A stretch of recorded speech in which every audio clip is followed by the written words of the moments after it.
कंधाकोट में अॼु धरती धरणी तहरीक तरफ़ां केमिकल खीर ऐं शहर जे अहम मसइलनि जे हल लाइ ज़िले सदर हबीबुल्ला सिंधी जी अॻवानी में घंटा घर खां रैली कढी DC ऑफिस ॾाढो धरणो हयो। 6 कलाक धरणो जारी रहंदो। धरणे में शिरकत अॻवाननि मीडिया सां ॻाल्हाईंदे ज़िले सदर हबीबुल्ला सिंधी, कंधाकोट तालुके सदर मोहम्मद अली चाचड़, कशमोर तालुके सदर मलक बरकत अली, बेर ख़ान लजवाणी, आसिफ अली मोहम्मदानी, नादिर अली मीराणी, गौस बख्श बहलकाणी ऐं ॿियनि मीडिया सां ॻाल्हाईंदे चयो त ज़िले कशमोर कंधाकोट में विकिरो कंदड़नि ख़िलाफ़ कार्रवाई करणु घुरिजे ऐं हुननि वधीक चयो त कंधाकोट जी लाइब्रेरी जे शागिर्दनि खे बुनियादी सहूलियतूं फराहम कयूं।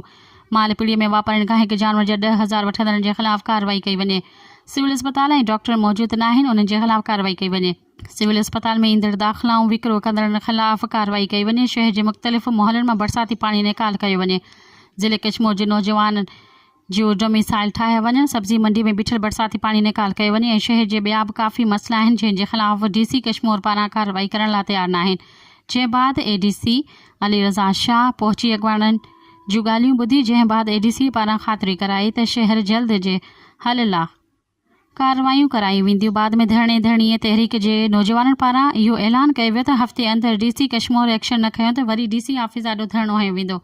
अमा धरणो के अण मुदाइदे टाइम ताईं जारी रहंदो। मज़ीद ख़बरनि ऐं तफ़सीलात लाइ विज़िट कयो असांजी वेबसाइट www.awamiNewsHD.com ऐं ॾिसंदा रहो अवामी न्यूज़ HD।